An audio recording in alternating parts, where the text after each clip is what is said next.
A profundidade das riquezas, da sabedoria e do conhecimento de Deus. Quão insondáveis são os teus juízos, quão impenetráveis os teus caminhos. Quem, pois, conheceu a mente do Senhor? Ou quem foi seu conselheiro? Ou quem primeiro deu a ele para ser restituído?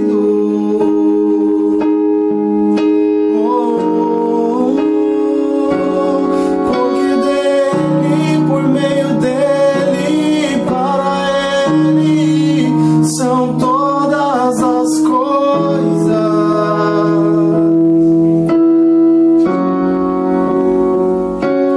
Porque dele, por meio dele, para ele são todas as coisas.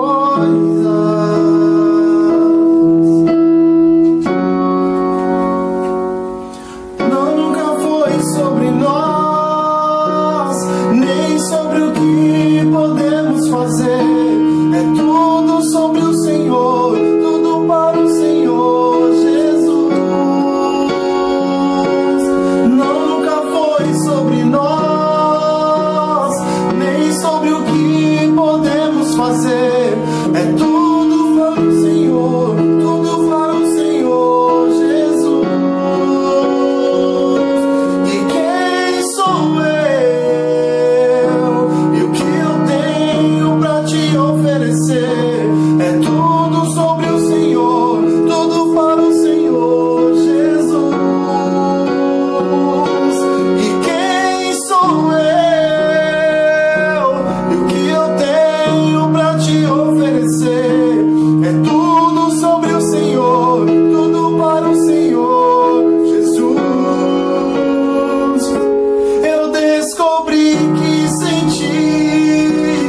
pois a glória eternamente. Porque dele, por meio dele, para ele, são todas as coisas.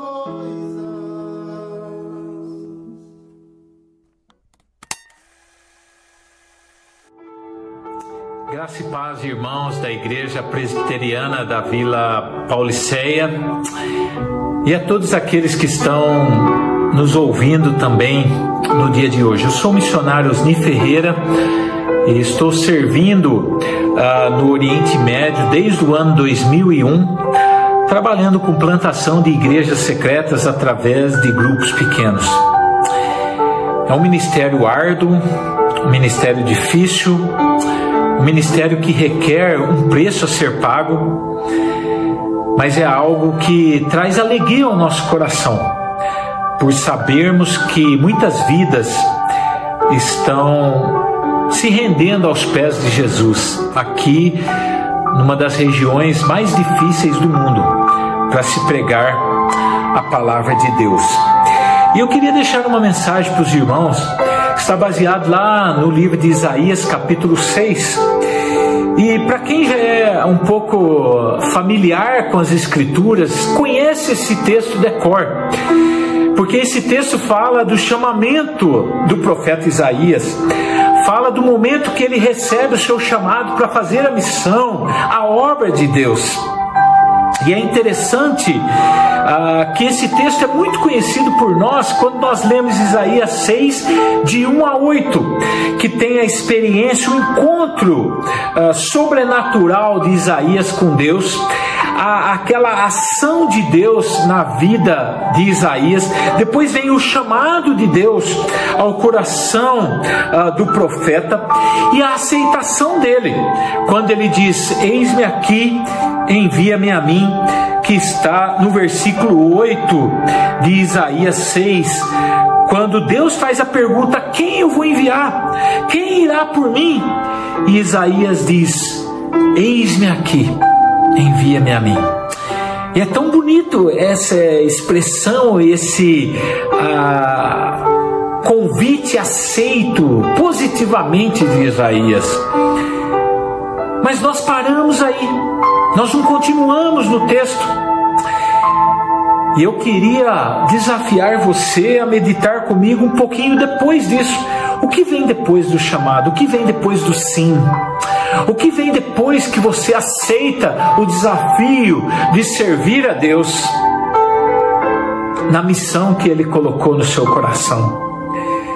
E é interessante quando a gente começa a ler Isaías 6, a partir do versículo 9, que geralmente a gente não olha muito. Ele diz assim: então disse ele, vai e diz a esse povo: ouvi, ouvi e não entendeis, vede, vede, mas não percebais. Torna insensível o coração desse povo, endurece-lhes os ouvidos e fecha-lhes os olhos, para que não venha ele a ver com os olhos, a ouvir com os ouvidos, a entender com o coração, e se converta e seja salvo. Olhe só o que Deus está falando assim: Isaías, depois do sim, depois que Isaías aceita o desafio de Deus, Deus diz assim: olha, eu estou mandando você para um povo que é insensível, para um povo que é duro, para um povo que não vai ouvir, que vai estar com os olhos fechados, com o coração endurecido com a palavra. E isso daqui é uma das primeiras lições que eu aprendo aqui com o profeta, é que a missão que nós abraçamos, ela é uma missão árdua, ela não é fácil, ela é uma missão difícil. E eu me lembro de quando Deus me chamou para o trabalho missionário, que eu fiquei todo emotivo, desejoso de servir a Deus para as nações, de transformar as nações com o Evangelho de Cristo. E aí eu tive um culto de envio muito bonito, onde vários pastores impuseram as mãos sobre mim e oraram e me enviaram para o campo, e houve muita emoção, muito choro, muito desejo de servir ao Senhor. Mas toda aquela emoção, todo aquele choro, todo aquele desejo de transformar as nações, de impactar o mundo, acabou no primeiro dia que eu pisei no campo missionário, que eu descobri que a realidade, ela é dura, ela é cruel. O dia a dia da missão é uma missão difícil. E é isso que Deus quer preparar Isaías. Falou, não vai ser um mar de rosas, vai ser uma missão difícil, uma missão dura, uma missão árdua para se abraçar. Um dos nossos jovens aqui que se converteu e começou a participar da nossa igreja secreta, e numa das nossas reuniões ele chegou e falou assim: pastor Osni, eu queria uma Bíblia. E nós temos umas Bíblias pequenas assim, que é fácil de esconder, exatamente para esse contexto. E quando eu fui dar para ele a Bíblia, ele falou: o que é isso? Eu falei: a Bíblia. Ele falou: mas desse tamanhozinho? Eu falei: nossa, você faz parte da igreja secreta. Ele falou: pastor, não, eu quero uma Bíblia maior. E nós conseguimos uma outra Bíblia um pouco maior. Fui entregar para ele, ele falou: não, tá pequena ainda, eu quero uma Bíblia grande, eu quero uma biblona. E nós conseguimos uma Bíblia grande, mas eu já comprei uma bolsa para proteger, para ficar escondido, para ele não caminhar com aquela Bíblia aqui nas ruas do Oriente Médio, que ia ser muito perigoso, muito visível. E quando eu fui entregar a Bíblia para ele, eu tirei da bolsa, fui entregar e falei: olha, já comprei essa bolsa também, para que você guarde, para você esconder também quando você sai aí com a Bíblia na mão. E ele olhou e ele falou: pastor, é essa a Bíblia, é esse tamanho que eu quero, é isso mesmo. Mas a bolsa o senhor pode ficar de presente para o senhor. E ele saiu com aquela Bíblia na mão. Poucos dias a família dele descobriu que ele estava servindo ao Senhor. E ele não mora com a família por motivos de trabalho. E dois irmãos dele com os amigos foram lá fazer pressão nele e ameaçou a sua vida. E falou: se você não voltar a ser um dos nossos, você sabe o que você vai receber. E aquele jovem então pegou um papel, uma caneta e falou: deixa eu marcar aqui os horários que eu estou disponível para vocês me matarem. Porque servir a Jesus é um caminho de uma só direção, não tem mais volta. Eu não vou voltar atrás, vocês podem tirar a minha vida. E ele disse para mim: pastor, o sacrifício, o pagar o preço faz parte da nossa missão. Um dia eu estava andando de carro e eu encontro ele na rua com a Bíblia na mão, indo para um lugar que tem muitos terroristas. E eu parei o carro, falei: meu irmão, onde você está indo? Eu estou indo para tal lugar. Falei: entra aqui, entra no carro, eu te levo. É muito perigoso você ir nesse lugar que tem tantos terroristas. Entra aqui, eu te levo. E ele em pé assim na porta do meu carro, ele olhou para mim e falou: pastor, eu não entro não. Ele falou: agora, se o senhor quiser me proteger, o senhor desce e caminha comigo, porque se eu morrer, você morre também. Eu falei: vamos deixar para uma próxima então, né? Menino ousado, menino que tem feito a diferença, e alguém que entendeu que a missão que Deus deu para nós não é uma missão fácil. Existe um preço a ser pago. Ainda existe uma cruz, diz uma música da Ana Paula Valadão. Ainda existe um preço a pagar. E Deus fala isso para Isaías. Mas aí Isaías questiona Deus. Isaías fala assim: tá bom, Deus, essa missão é difícil, ela é uma missão árdua, mas até quando, Senhor? Até quando vai essa missão? Até quando eu tenho que manter pregando a palavra para o coração insensível? Até quando eu tenho que estar disposto a pagar o preço? Até quando é isso? E Deus responde para Isaías de uma maneira bem interessante. E Deus diz: até que sejam desoladas as cidades e fiquem sem habitantes, e as casas fiquem sem moradores, e a terra seja de toda assolada, e o Senhor afaste dela os homens, e no meio da terra seja grande o desamparo. Em outras palavras, Deus estava falando assim: Isaías, a sua missão só acaba quando não houver mais nenhum habitante na terra. Deus está falando: Isaías, enquanto houver um habitante sobre a terra, sua missão não acabou. Ele diz: até que as cidades sejam desoladas e que não haja mais habitantes. Enquanto houver uma pessoa sem Cristo no mundo, a nossa missão não acabou. Enquanto houver uma pessoa, um coração sem Jesus, a nossa missão não acabou. Eu me lembro quando meus filhos eram um pouco menores do que eles são agora, eles são adolescentes, mas eles costumavam dizer para mim: pai, quando que o seu trabalho aqui no Oriente Médio termina? Quando que isso vai acabar? E eu ficava pensando, enquanto houver uma alma, um coração sem o conhecimento das Escrituras, sem o coração transformado, sem a vida mudada, a nossa missão não acabou.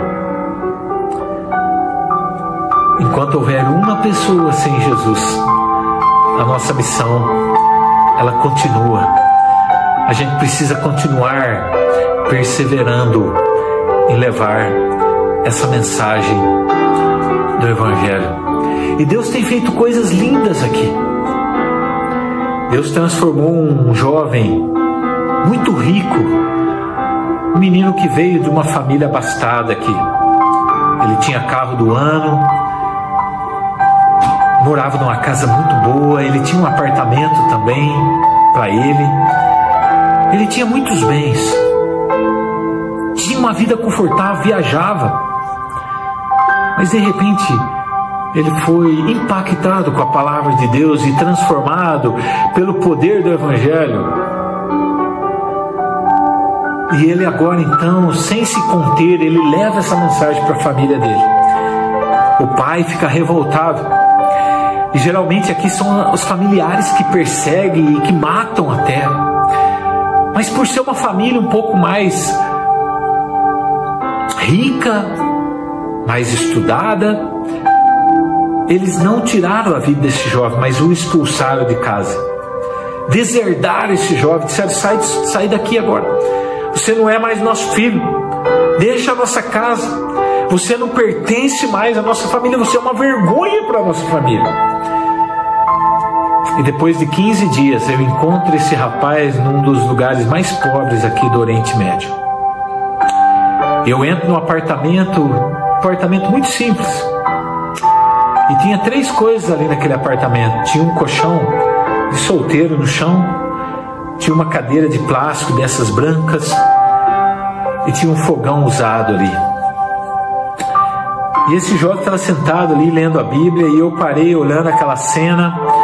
Eu fiquei pensando, esse jovem sem Jesus ele tinha carro do ano, sem Jesus ele tinha um apartamento, sem Jesus ele viajava o mundo, ele morava numa mansão, ele tinha tudo do bom e do melhor. Agora com Jesus o que ele tem? Um fogão de 4 bocas, uma cadeira de plástico branca e um colchão de solteiro. Eu aproximei dele ali, ele sentado no colchão, e eu falei: eu queria fazer uma pergunta para você. Ele falou: pode falar, pastor. Eu falei: meu irmão, 15 dias atrás você não tinha Jesus, mas você morava numa mansão, você vivia uma vida abastada, você viajava, você tinha muito dinheiro, você tinha o seu apartamento, seu carro próprio. Aí você recebe Jesus na sua vida, e 15 dias depois de tudo isso, o que você tem? Você tem um fogão usado, você tem uma cadeira de plástico branca, e você tem um colchão de solteiro. E ele estava com a Bíblia na mão e ele falou: e uma Bíblia? Eu falei: e uma Bíblia. Eu falei: eu tenho uma pergunta para você. Você não se arrepende, não? Você não tem vontade de voltar atrás? E aquele jovem levantou, me abraçou e disse assim: pastor Osni, Meu pai pode tirar meu carro, meu pai pode tirar meu dinheiro, meu pai pode tirar meu cartão, meus cartões, meu pai pode tirar meu apartamento, meu pai pode tirar tudo de mim, mas tem uma coisa só que meu pai não pode tirar, e está aqui dentro de mim. É o Senhor Jesus, que vive e reina dentro do meu coração. Ele diz isso, meu pai nunca vai poder tirar.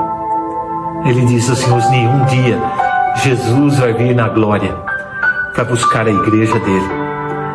E quando ele vier na glória, Osni, ele vai pedir meu carro? Não. Ele vai pedir meu apartamento, Osni? Não. Ele vai pedir meu dinheiro, Osni? Não. Ele falou: naquele dia o Senhor Jesus vai pedir o meu coração. E eu quero abrir meus braços para Ele e dizer assim: Senhor Jesus, o meu coração é teu, é somente teu. Sabe, queridos, aqui existe um povo que tem buscado o Senhor, que tem pago um alto preço para a missão, mas um povo também que entendeu que enquanto houver uma alma sem Jesus, eles precisam continuar nessa missão. Esse menino casou-se e foi plantar a igreja na região do Iraque.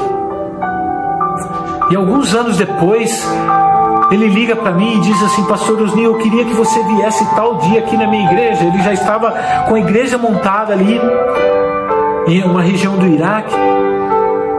E eu falei: mas o que vai acontecer nesse dia? Ele falou: é uma surpresa. Eu falei: mas conta para mim, eu estou curioso. Ele falou: não, quando você chegar aqui, eu falo para você. E eu viajei, cheguei um dia antes lá, e nós estávamos tomando um café, conversando. E aí eu perguntei: o que vai acontecer amanhã? E ele disse assim: então, Osni, lá atrás, alguns anos atrás, eu recebi Jesus na minha vida e meu pai me expulsou de casa. Eu perdi tudo, tive que começar a minha vida do zero. Mas eu comecei a orar e eu falei assim: Deus, um dia eu vou ser um pastor ainda, um dia ainda eu vou ter minha igreja. E ele diz: um dia ainda eu vou ter a oportunidade de batizar o meu pai em nome do Pai, do Filho e do Espírito Santo. E ele disse assim: Osni, chegou a hora. Amanhã eu vou batizar o meu pai, vou batizar minha mãe, eu vou batizar uma das minhas irmãs. E eu queria que você estivesse aqui para fazer parte desse momento, porque você faz parte da minha história. E nós vamos juntos batizar a minha família em nome do Pai, do Filho e do Espírito Santo.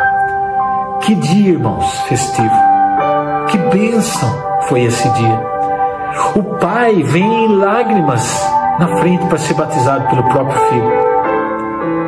E os árabes têm muita dificuldade de pedir perdão. Quer dizer, eu creio que todos nós temos dificuldade de pedirmos perdão, mas os árabes têm uma dificuldade um pouquinho maior. E ainda existe uma barreira cultural que uma pessoa mais velha, ela nunca pede perdão para uma pessoa mais nova, e sempre é a pessoa mais nova que tem que se referir com muito respeito à pessoa mais velha.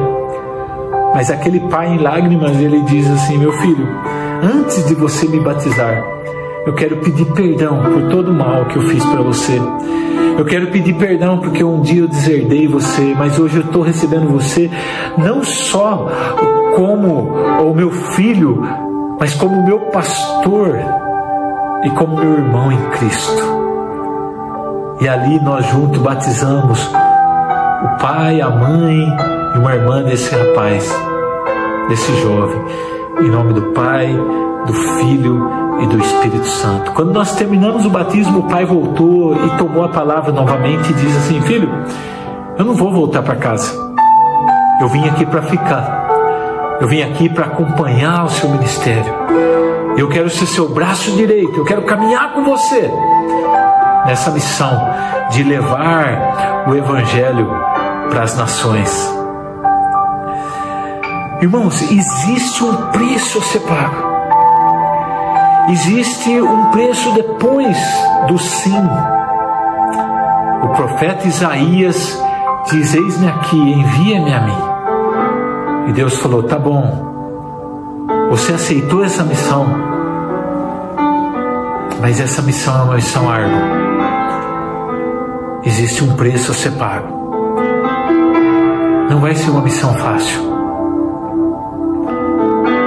Sabe, queridos, eu converso com irmãos aqui, onde eles dizem que a prisão depois da conversão faz parte. Todo mundo tem que ser preso. É normal, é comum. Faz parte, não é pra gente ficar admirado. Eles falam isso para nós. E quando eu cheguei aqui no Oriente Médio, eu orava muito para que a perseguição aqui acabasse. E um árabe me chamou a atenção. Ele disse: pare de orar assim. Nós nunca pedimos para a perseguição parar, mas nós pedimos para que Deus nos ajude a sermos perseverantes em meio à perseguição. A gente não quer que a perseguição acabe, mas a gente quer ser perseverante em meio à perseguição. Martinho Lutero disse certa vez que quem não está preparado para morrer não está preparado para viver. Existe um preço, e esse preço muitas vezes é de morte, é da própria vida que você perde, para que o Evangelho de Cristo possa alcançar outros corações. Mas a gente pode perguntar, como Isaías: até quando, Senhor? Até quando vai esse sofrimento? Até quando vai essa luta? Até quando vai esses problemas que a gente está vivendo? Nós estamos, queridos, num momento de pandemia mundial, onde todos de repente se igualaram no mesmo nível, todos no mesmo problema. E nós estamos, assim como Isaías, perguntando: até quando vai isso, Senhor? Até quando a nossa vida vai voltar ao normal, se é que vai voltar ainda um dia? Até quando vai isso? E a resposta de Deus para Isaías e para mim e para você é a mesma: até que não haja mais habitantes sobre a terra, até que as cidades sejam totalmente desoladas e fiquem desertas, desamparadas, sem mais ninguém. Aí sim, a nossa missão acabou. Mas enquanto houver um coração sem Jesus, a nossa missão não acabou. Enquanto houver um coração sem ter a oportunidade de receber o Senhor na sua vida, a nossa missão não acabou. Eu quero terminar essa palavra aí com você, dizendo que tem um amigo nosso aqui, missionário, que trabalha no deserto com os beduínos. E às vezes ele viaja horas e horas dentro do deserto para visitar uma pessoa, um beduíno que está sozinho, vivendo isolado, num lugar distante do deserto. E uma vez eu perguntei para ele: será que vale todo o esforço? Será que vale todo o sacrifício você sair, pegar um carro, viajar 4, 5, 6 horas dentro do deserto, comendo pó, num calor escaldante, para falar de Jesus para uma pessoa? E ele diz assim: Osni, quanto vale uma alma?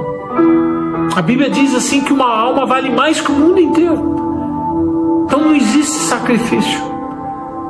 E se houvesse uma pessoa só no mundo para Jesus morrer, Ele iria morrer na cruz para salvar essa pessoa só. Então, queridos, a nossa missão, enquanto houver uma pessoa sem Jesus, a nossa missão não acabou. Que seja um beduíno afastado, isolado no deserto, ou que seja o seu vizinho, ou que seja um parente seu, ou que seja alguém próximo de você ou distante de você. O fato é que nós precisamos estar dispostos, como Isaías, dizermos: eis-me aqui. Estarmos dispostos também para o segundo passo, pagar o preço, para cumprir essa missão. e também estarmos dispostos a entender que esse tempo não é nosso, é o tempo de Deus. A gente não sabe quando que isso vai acabar. A gente não sabe quando que o Evangelho vai ser pregado a todas as nações. Nós estamos fazendo esse esforço. Nós estamos batalhando para isso, para que o Evangelho alcance as nações. Mas o tempo não nos pertence, é do Senhor. Mas uma coisa a gente sabe, que enquanto houver uma alma sem Jesus, a nossa missão não acabou. E nós precisamos prosseguir. Assim como esse meu amigo que viaja horas no deserto para falar de Jesus para uma pessoa, para um coração vazio, para que ele possa ser transformado pelo poder do Evangelho de Jesus Cristo.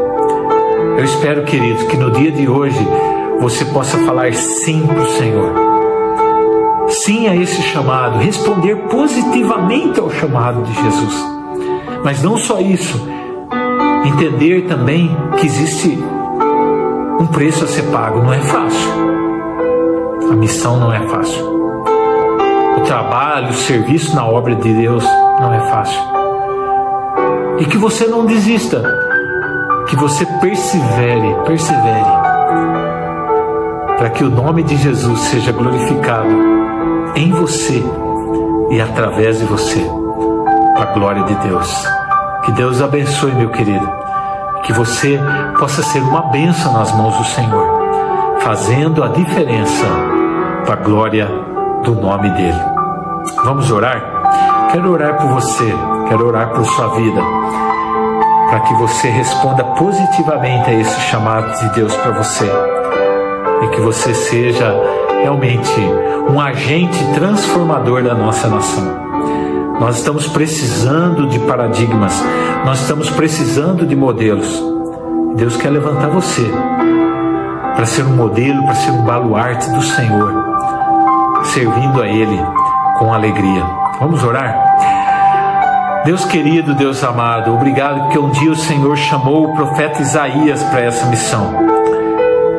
E essa mesma palavra serve para mim e para os meus irmãos hoje. O Senhor nos chama também para essa missão, levarmos o Evangelho às nações, sermos perseverantes e entendermos que um coração sem Jesus é um campo missionário, e nos ajude a sermos esses agentes do Senhor para levarmos a palavra de Deus a esses corações que tanto necessitam. É o nosso vizinho, é o nosso parente, é a nossa nação, são as nações do mundo, é todo mundo. E nós queremos envolver nesse grande projeto do Senhor para as nações, de levar o Evangelho transformador de Cristo Jesus. Que o Senhor nos use para a glória do Teu nome, é a nossa oração em nome de Jesus. Amém. E amém. Deus abençoe vocês, queridos. Em árabe nós dizemos assim: Allah iberikum. Deus abençoe você, sua família, e que você seja realmente uma bênção nas mãos de Deus, para a glória dele, em nome de Jesus.